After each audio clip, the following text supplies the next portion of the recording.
안녕하십니까. 오늘은 9월 4일 수요일입니다.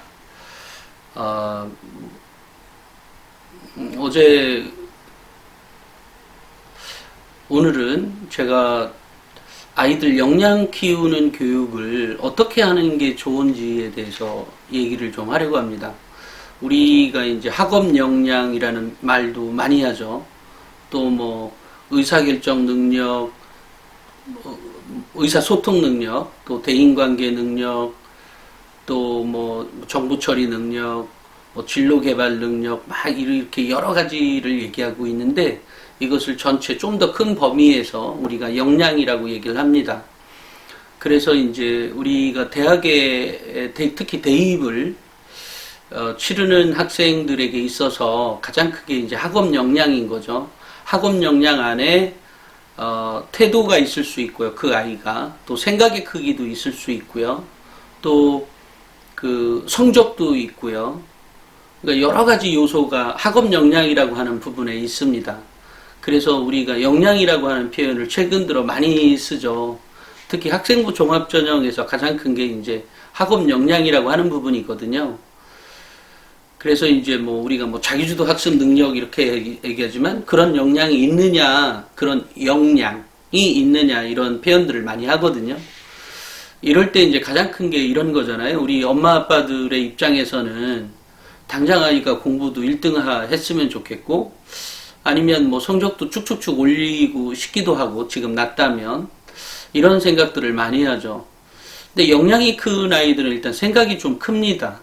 그러니까 좀 크게 보죠. 어떤 범주를. 그러니까 당연히 이제 종합적인 사고 능력이 매우 많다고 할까요? 그런 게 있습니다. 또 하나 이제 어떤 아이들 보면은 그 아이가 조금 성인이 된 느낌? 애가 좀 머리가 그 뭐라고 하죠? 그거 보고? 그 아이가 애가 머리가 익었네? 라고 하는 느낌에 드는 아이들이 있잖아요. 뭐 그런 아이들이 역량이 어떤 분야에 이제 커진 거죠. 어찌됐건 이런 역량을 키우기 위해서는 우리가 이제 어떤 것이 있을까를 생각해 보면 우리 어렸을 때, 그러니까 우리 엄마 아빠들이 자녀들 어렸을 때 우리가 창체 활동, 일명 창체 활동이죠. 갯벌에 가서 조개를 줍는다든지 또 뭔가를 캐기도 하고 또 수영장에 데리러 가기도 하고 데리고 가기도 하고 또 다양한 놀이기구를 타러 가기도 하고 하는 거 있잖아요. 이런 것들이 아이를 물론 재밌게 하기 위해서 가는 거지만 그런 것들이 다 아이를 역량을 키워주기 위해서 가는 겁니다. 그러니까 역량 키우는 데 있어서 매우 중요한 것 중에 하나가 이런 창체 활동, 외부 활동에 있다는 거죠. 자꾸 부닥치게 하고. 그래서 우리 뭐 만약에 이 방송을 초등학교의 학부모가 보고 계시다면 아이를 자꾸 놀이터에 놀러 가기도 한다든지 아니면 친구 집에 놀러 간다든지 이런 거를 너무 주저하시면 아이의 역량이 좀 작아지죠. 그러니까 잘 놀게 하는 것, 이것도 역량 키우기 교육입니다. 그래서 뭐 요즘도 분명히 있겠지만 요즘 뭐 그 태권도 체육관에서 뭐 그런 걸 다 한다고도 하지만 뭐 요즘도 있는지 모르겠어요. 뭐 줄넘기 학원, 뭐 공기놀이 학원, 뭐 이런 학원들이 있다고 들었거든요. 물론 뭐 줄넘기나 또 고무줄놀이 하는 것들은 다 한 곳에서 하겠지만 이렇게 가르치는 것들이 그 아이들 역량을 키우는 거였어요. 예전에는 우리 학교 일찍 가가지고 다 저희 어릴 때 보면 여자애들은 일찍 나와서 그 고무줄 놀이도 하고 뭐 별의별 거 많이 했잖아요. 그런 것들이 역량을 키워주는 거죠. 체력 단련 운동도 역시 역량 키우기입니다. 그러니까 한마디로 그런 것들을 우리가 전체를 우리가 창체 활동이라고 놓고 봤을 때 창체 활동 안에 또 이제 은미체 활동이 있는 거죠. 이런 것도 아이들 다 역량을 키우는 교육입니다. 그러니까 자녀가 아직 어리다 또는 뭐 아직 중학생들도 뭐 여러 가지 그 은미체 활동을 할 수 있는 예를 들어 피아노를 배운다든지 또 기타를 배운다든지 드럼을 배운다든지 뭐 이런 활동도 괜찮을 것 같습니다. 그러니까 그것도 아이를 역량을 키워주는 교육이거든요. 다만 이제 아이가 그런 거에 재능이 없는데도 가르쳐야 되냐. 재능이 없어도 한두 가지 배워두면 좋지 않을까요?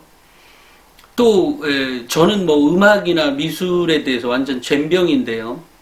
근데 지금 생각해 보면 그런 거를 좀 한두 가지라도 억지로라도 그렇게 배웠었으면 더 좋았을 뻔하지 않았을까. 그러니까 지금 이 나이에 좀 더 풍요롭게, 풍요롭다? 이게 마음이요. 좀 그런 생각이 좀 있습니다. 하다못해 뭐 7080 같은 데 가서라도 드럼이라도 쳐본다든지, 가끔 그런 곳에 갔을 때 그렇게 드럼을 친다든지 하는 사람들 보면, 아우, 너무 부러워요. 너무 부러워. 그런 게 있습니다. 그래서 이런 교육들이 다 역량을 키우는 교육이다라고 생각을 하시면 좋겠고요. 또 하나가 이제 독서입니다. 아이들이 이제 공부를 우리가 이제 당장 성적을 올리기 위해서 당장 학원도 보내고 또 문제풀이도 많이 하게 하는 거죠. 근데 이제 이런 거에 있어서 가장 큰 게 이제 더 중요한 게 학업 역량이라고 하는 것은 당장의 문제풀이 능력이 더 중요한 것이 아니라 학교 교육과정 안에 학교의 교육과정 안에 그 교육과정의 목표라는 게 있습니다. 매번 뭐 1단락, 2단락 또는 챕터 1, 2 뭐 이런 게 있잖아요. 거기에 보면 그 주제를 다뤘던 이유가 있어요. 그리고 그 주제의 이유에는 반드시 어떤 목적성이 부여가 됩니다. 그 목적에는 아이들의 이제 분석적 사고 능력을 준다든지 또는 추측 추론 능력을 준다든지 또는 합리적인 사고를 주기 위해서 한다든지 또는 비판적 사고 능력을 주기 위해서 한다든지 또는 대안 제시 능력이라든지 또 창의적 사고력을 증대시키기 위해서 그 각 챕터마다의 그 목표라는 게 있습니다. 그 목표를 달성해 가는 거거든요. 근데 이제 문제는 우리가 학교 교육에 있어서 가장 큰 문제는 이게 다 시험 위주 아니에요. 그러니까 시험을 보기 위해서 보는 거지 내가 공부를 하기 위해서 보는 게 아니에요. 아니, 공부는 맞는데, 그러니까 한마디로 얘기하면 학습이라고 하는 거에 더 집중하게 되는 거죠. 문제를 하나를 더 맞추기 위해서 하는 거고, 뭐 이런 관점이 있는 거죠. 근데 이것만 봐도 되느냐? 그건 아니죠. 매우 이렇게 단락단락마다 있는 거니까 연결성 면에서도 좀 부족하죠. 그러니까 독서 능력이 지금 얘기하는 이런 교과서를 통해서 주려고 했던 목표를 독서에서 이제 혼자 터득해 가는 겁니다. 그러니까 이럴 때 아이의 역량이 커지는 거거든요. 그럼 학교 교육에서는 그런 걸 못 주냐? 아니, 줍니다. 주는데 좀 전처럼 단락마다 주는 것, 그러니까 문장 자체가 굉장히 짧게 되어 있잖아요. 그러니까 이런 것도 있고 또 교과서라고 하는 게 이미 우리 속에 이 고정관념이 딱 머릿속에 박혀 있죠. 그런 관점에서 이 선생님들이 문제를 내는 것은 1, 2, 3, 4번 찍거나 아니면 그거에 단답식으로 서술로 푼다거나 뭐 서술형 문제를 풀기 위해서 그냥 이런 거에 집중되어 있지 이거를 통해서 비판적 사고는요 물론 다 배우면 그런 능력이 생깁니다만 그것을 또 완벽하게 하기가 어렵죠. 그러니까 공부 잘하는 아이들이 지금 얘기한 비판적 사고 능력이나 분석력이나 추측 추론이나 이런 능력들을 이미 교과서에서 다 배운 거죠. 다만 이게 문제풀이 위주의 수업이 아니라 정말로 제대로 된 교과서를 공부했다면 그런 능력들이 생기는 거죠. 다만 그런 것이 그게 이제 전부가 아니니까 독서를 통해서 이런 아까 그 교과서에서 목표로 했던 그런 능력들을 독서를 통해서 스스로 터득해 가는 겁니다. 그러니까 독서 책들을 좀 더 어렵게 보는 아이라고 한다면 훨씬 더 지금 현재 보는 교과서가 쉽겠죠. 왜냐하면 이 수준을 뛰어넘는 독서 역량을 갖고 있기 때문에 이 문제는 문제가 아닌 거죠. 그죠? 예, 그렇게 되는 겁니다. 그러니까 학업 역량을 길러준다는 말은 이미 각 교과서에 국영수탐 여기에는 학습 목표라는 게 있고 그 학습 목표에는 단순히 아까 뭐 예를 들어 자기장의 원리를 안다 꼭 이런 능력 이런 거를 꼭 알아야만 하는 것이 아니라 그 단락에서 주는 목표라는 게 있다고요. 그 목표에 부합하는 것들이 책을 많이 읽으면 자연적으로 쌓아지게 된다는 거죠. 그런 거예요. 그러니까 독서를 많이 한 사람들이 시험에 유리하게 되는 거죠. 왜냐하면 이 범위는 나는 이미 뛰어넘었거든요. 나의 사고력은. 그러니까 내용을 봐도 좀 더 이해가 되죠. 문제는 이거죠. 저에게 관심이 없는 것은 여전히 관심이 없습니다. 아이들의 경우에는요. 우리 성인들의 경우는 더더욱 그렇죠. 저 같은 경우는 과학이나 이런 거에 과학적 사고가 없다라고 볼 수는 없겠지만 과학에 되게 젬병입니다. 별로 안 좋아합니다. 안 좋아해서 지난번에 제가 왜 코스모스 책 읽었을 때 뭔가 하나 뻥 뚫려가는 느낌이 있다 그랬죠? 또 하나는 그러니까 책을 읽을 때는 그런 거가 있지만 제가 이제 가끔 기사를 쓸 때도 있거든요. 그러니까 과학과 관련한. 그러면 과학과 관련한 기사를 쓸 때 되면 제가 그 관련된 자료를 뭐 작게는 90페이지, 많게는 뭐 200페이지 또는 뭐 어쨌든 굉장히 많은 자료를 봅니다. 왜냐하면 제가 이해해서 써야 되니까요. 그러면 제가 이해하는 데까지 굉장히 많은 시간이 투여가 될 거 아니에요. 예를 들면 제가 문학서적은 아니지만 그거야 뭐 그건 여자애들이 잘 쓰더라고요. 예를 들어 경제, 경영 이런 건 저한테 매우 쉬운 문제거든요. 뭐 이해가 금방금방 됩니다. 뭐가 뭐고 뭐 이건 이거니까 이건 이렇게 됐을 거야 라든지 이미 다 배웠던 거니까 쉬운 거죠. 이런 겁니다. 그러니까 역량을 키운다라고 하는 것은 곧 자기 성찰도 있는 거죠. 그 안에. 그러니까 예전에 왜 아이 일찍 아이 학교 안 보내고 왜 해외여행 1년짜리 왜 보내기도 하고 또 그걸로 또 사기 당하신 분들도 계시고 그러시더라고요. 어쨌든 그런 뭐 1년짜리 여행 해외여행을 다니게 한다든지 이런 것들이 있는 거죠. 그러니까 아이들에게 세상을 좀 더 많이 보이게 하는 것, 세상을 좀 더 많이 보는 것, 이런 것들이 아이들 역량을 커지게 하는 거죠. 예를 들면 우리 같은 경우에 뭐 저 같은 경우에 저야 그렇다 그래서 엄청 시골은 아니었지만 우리 때는 거의 다 시골이었죠. 서울 말고는. 서울하고 부산. 그래 부산도 시골이었지 않았을까 싶어요. 저 어렸을 때는. 물론 뭐 대전보다야 더 도시였지만 어쨌든 도시라고 하는 공간은 아주 고기였고요. 그 도시였어도 매우 참담했죠. 어떤 높은 빌딩이 있었던 것이 아니라 좀 그 동네, 그 지역의 제일 유명한 동네에 가도 일제시기의 건물이 아직도 남아 있었던 그런 시대에 살았으니까요. 근데 그랬던 제가 매번 산을 그릴 때는 우리는 너무나 자연스럽게 삼각형을 그리죠. 너무나 자연스러웠거든요. 저는 우리 학부모님들은 어땠는지 모르겠어요.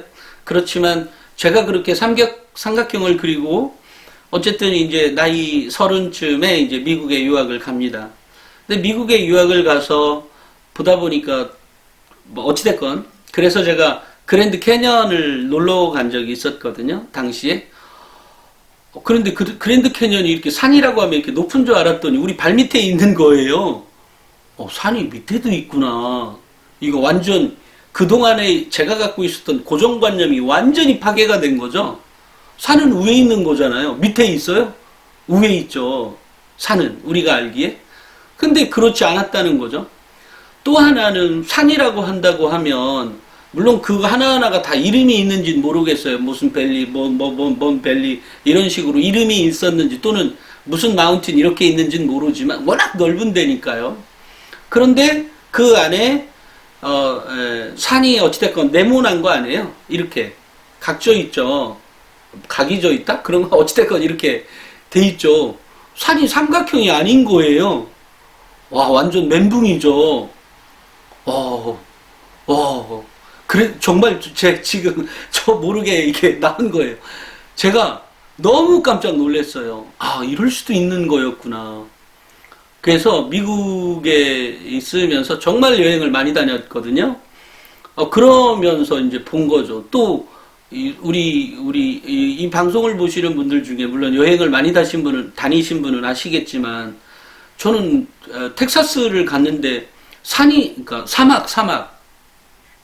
사막에 사실 서부 영화에서 보면 가끔 나무도 있고 하잖아요. 그렇지만 사막 하면 우리가 사우디아라비아나 이런데 정말 사막 바람이 쑥하니 옮겨가지고 뭐 산을 또 하나 만든다든지 이런 것만 생각했는데 텍사스에 사막을 갔더니 나무가 있는 거예요.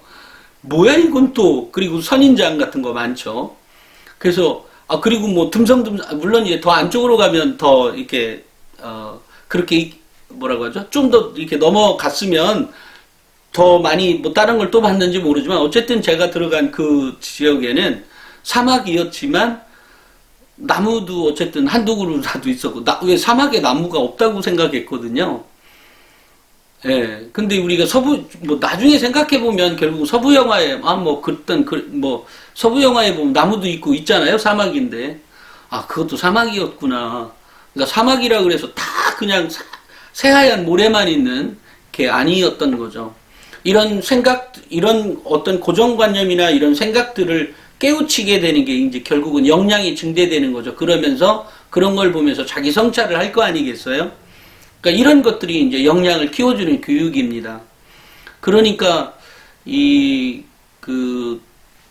제가 드리고자 하는 말씀은 아이들을 역량을 키운다라고 하면 정말로 여행을 많이 다녀라.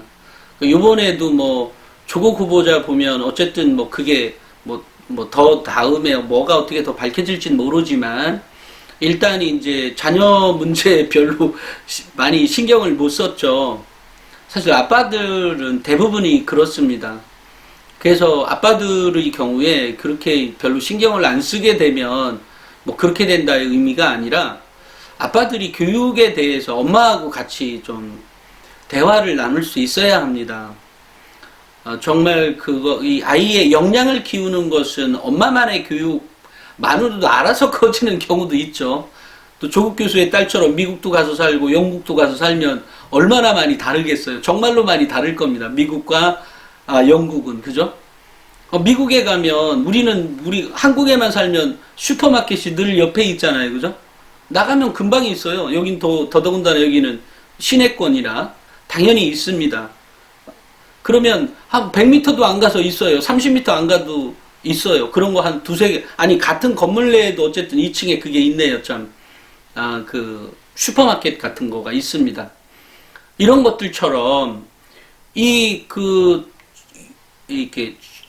그런데 이제 미국에 가면, 미국에 처음에 딱 도착한 날, 저는 당연히 제가 첫날 도착하자마자 못 먹을 줄은 몰랐습니다.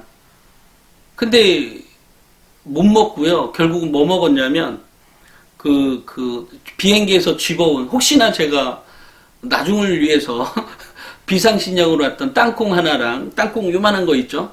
땅콩이랑, 그 다음에, 땅콩 봉지랑, 그거 가지고 저녁을 먹었습니다. 네, 저녁하고 아침을 때웠던 것 같대요. 네, 그랬습니다. 왜냐면, 나가면 슈퍼가 있는 줄 알았더니 아무것도 없어요. 아무것도. 너무 깜짝 놀랐죠. 그래서 제가 그 당시에 물어봤나 안 물어봤나는 모르겠는데 우리는 호텔 옆에 가보면 당장 아마 세븐일레븐 내지는 CU든 아니면 LG25C든 뭔가 있잖아요. 그죠? 근데 거긴 아무것도 없는 거예요. 이런 황당할 때가. 이런 생각이 들었죠. 또 이렇게 가만히 생각해 보면 또 조금 더 많이 생각해 봤으면 아니면 중고등학교 때 안 놀러 간 건 아닌데 저 많이 놀러 다녔거든요. 중고등학교 때도. 어쨌든 그런 것들이 이제 정말 스스로를 되돌아보게 되는 거죠. 스스로 얼마나 좁게 살고 있는지 세상을 이런 것도 되돌아보면서 이제 역량이 커지게 됩니다. 그래서 혹시나 우리 자녀분들 역량 교육을 할 때는 어쨌든 창체 활동, 예를 들어 뭐 정말 지리산 종주를 했다든지 얼마 전에 제 친구 중에 한 애는 아이가 고등학교 2학년 때인가? 하도 말을 안 듣고 사춘기도 타는 것 같고 뭐 이래서 지리산 종주를 했답니다. 그냥 억지로 끌고 갔답니다. 억지로 끌고 갔더니 이제 굉장히 힘들었을 거 아니에요. 아마 그죠? 그런 과정에서 아이가 이제 자기 성찰을 하게 되는 거죠. 그리고 이제 그 위에 도달했을 때 어떤 목표 의식을 느끼게 됩니다. 이것을 이제 해놓고 나서 한 2, 3개월인가 있다가 또 한 번을 갔답니다. 그랬더니 애가 안 가려고 이렇게 하는데 어찌됐든 끌고 또 갔는데 어찌됐건 그 이후로 애하고 이제 소통도 많이 좋아지고 그래서 나중에 좋은 대학을 갔다는 얘기를 들었습니다. 그러니까 아이들 역량을 키워줄 때는 이렇게 창체 활동에 대한 거, 또 제가 좀 전에 얘기했던 학업 역량을 키워주면서 키워주는 그 한 가지 방법, 학습 목표가 결국 제가 늘상 얘기했던 그런 목표가 있는 것이고, 그런 목표는 독서의 힘에서 올 수 있는 게 훨씬 더 크다. 그리고 그런 것들이 이미 이렇게 올라가 있으면 교과서는 껌이다. 이런 얘기입니다. 그렇기 때문에 독서를 그렇게 해야 된다. 그런데 이제 이도저도 안 될 때는 결국 우리 엄마가 기초 단계에 들어가야 됩니다. 우리 엄마, 아빠, 학부모님들은 아이하고 기초 단계로 들어가야 됩니다. 기초 단계는 뭐냐면 얘가 지금 내 말을 안 듣죠. 얘가 머리가 커져서이기도 하지만 얘가 나를 이게 밀어내는 거잖아요.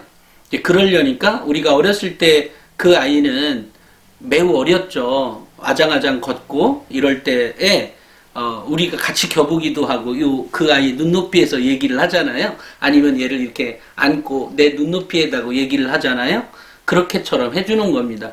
그렇게 가는데 오늘 했고 일주일 했더니 이놈이 그래도 안 쫓아와 이러면 안 돼요. 왜냐면 그동안에 벌어진 틈이 그만큼 길거든요. 그러니까 그 벌어진 틈만큼 좁힐 만큼의 단계까지 간 다음에 그 다음 단계로 가는 거죠. 그러니까 먼저 눈높이에서 얘기를 하고 눈높이가 어느 정도 공감, 동질감이 어느 정도 형성이 되고 그러고 난 다음에 어떤 목표의식을 갖게 하고 또는 그런 목표의식을 갖게 하는데 정말 머리를 잘 짜야 됩니다. 그냥 우리 보통 옆에 있는 친구처럼 내가 신경을 써주는데 너 나한테 왜 신경을 안 써줘? 이런 거하고 차원이 달라요. 걔는 태어날 때부터 엄마 아빠가 나 밥 줘야 되고 엄마 아빠가 나한테 다 해줘야 된다고 생각하는 애예요. 근데 우리가 보통의 인간관계는 그렇지가 않죠. 네가 안 해주면 나도 안 해주고 나 해주면 너도 해주고 뭐 이런 식의 관계잖아요. 근데 이 애하고는 그런 게 아닌 거죠. 내가 일방적으로 베풀어야 된다고 그렇게 해왔어요. 우리가 지금까지. 아이도 그렇게 생각하고 있어요. 당신은 나를 꼭 베풀어야 된다고 생각하는 거죠. 그게 아닌데도. 근데 역량이 큰 애들은 그렇게 생각 안 하죠. 부모가 그렇게 해줬으니까 내가 얼만큼 더 해야 되는구나 이렇게 생각을 하는 거잖아요. 이런 차이가 있는 겁니다. 그러니까 이 정도의 갭들이 있기 때문에 이 갭을 어떻게 좁혀가면서 하느냐는 그러니까 이전에 했던 아이하고 대화 나눴던 이때보다 2배, 3배 훨씬 더 힘들 수 있습니다. 하지만 그렇게부터 교육을 해야 아이가 바뀔 수가 있다. 그리고 이렇게 아이의 역량을 한번 키워놔주면 이제 관계성도 좋아질 거 아니에요. 당연히 이 아이도 다른 친구들과의 관계에서도 대인관계가 원만하게 조성이 될 수 있도록 그렇게 나가겠죠. 근데 이것을 어쨌든 빨리 끌어올리려면 제가 이제 그런 방법들이 있는 거고 또 어떤 부분은 나이 먹으면 알아서 되겠죠. 다만 이제 가능한 한 우리가 이런 면이 있잖아요. 아이가 적어도 뭐 평범하게는 자라줘라라는 것도 있고 또 하나는 가능한 한 우리 사회의 리더가 돼서 리더가 되는 역할, 꼭 그 사람이 뭐 국회의원이 되거나 뭐 대통령이 되거나 이런 게 아니더라도 우리 사회에 어떤 직의 리더가 돼서 꼭 대표가 아니더라도 그것에 대해서 정말 자기 역할을 제대로 수행하고 뿐만이 아니라 누군가에게 어떤 비전을 제시해 줄 수 있는 사람이라면 더 좋지 않을까요? 그러니까 이런 거라고 하면 어쨌든 지금 내 아이에게 한 번이라도 더 교육에 대해서 관심을 기울이고 이 아이에게 방향성을 제시해 주는 것들이 필요하다. 이런 생각을 합니다. 오늘은 제가 역량을 키우는 것들과 관련해서 말씀을 드렸는데요. 만약에 정말로 문제가 있다. 이런 경우 어떻게 할 거냐. 이런 거는 밑에 댓글로 조금 아빠들이 이게 댓글 달면 가끔 어떤 분들은 너무 간단해서 또는 무작정 오신다고만 하니까 제가 겁이 나요. 시간을 얼마나 빼야 되는지 겁이 나요. 그러니까 일단은 또 어떤 경우는 전화 한 번이라고도 해서 풀릴 수도 있거든요. 그래서 예전에 전화로 몇 번 상담을 해드린 적이 있습니다. 따로따로인 학부모들에게. 왜냐면 내용을 보니까 너무 절절해요. 그래서 이제 전화해서 전화하고 나면 또 그 학부모도 굉장히 안심하시더라고요. 그 안심해도 됩니다. 아이들은 기본적으로 엄마 아빠를 사랑하도록 되어 있는 거 분명하거든요. 분명한데 이제 그런 코드가 안 맞아서인 거를 언제까지 내가 기다려줘야 될 것인지 이런 얘기를 합니다. 근데 어쨌든 아빠들은 이렇게 너무 간단하게만 이렇게 질문을 던져 놓으세요. 아니면 오겠다 내지는 이렇게만 있으면 전혀 모르고 또 저도 아빠가 만약에 여기까지 올라오시면 시간이나 이런 여러 가지 문제가 있잖아요. 그런 것들을 감안하고 보니까 제가 좀 이렇게 이런 게 있는데 어쨌든 엄마들은 좀 디테일하게 적어 놓더라고요. 여자 남자가 좀 틀린 것 같습니다. 그러니까 아빠와 엄마가. 그러니까 가능한 한 만약에 이런 문제는 어떻게 풀었으면 좋겠냐라고 하면 그 밑에 댓글을 달아 놓으시면 가끔은 댓글로 또는 어떤 경우에는 제가 사무실로 전화 주세요라고 하면 제가 언제 다시 한번 전화를 드려서 상담을 해드리도록 하겠습니다. 어쨌든 저는 우리 아이들이 모든 아이들은 다 가능성이 있다. 그리고 그 아이의 가능성을 어떻게 끄집어내 줄 거냐가 중요한 거잖아요. 이제 그런 부분들이 그런 부분들까지 우리 엄마 아빠들이 캐치해서 내 자녀 교육에 도입을 시키면 저는 뭐 언제든 가능성이 있다고 생각합니다. 또 하나는 이제 아이에게는 늘상 엄마 아빠 말들이거나 선생님들 우리가 학교에 가면 우리가 생각할 때 엄마 아빠는 생각할 때 내 말은 안 들어도 학교 가면 말 잘 들을 것 같잖아요. 근데 내 말 안 듣는 애는 학교 가도 잘 안 들어요.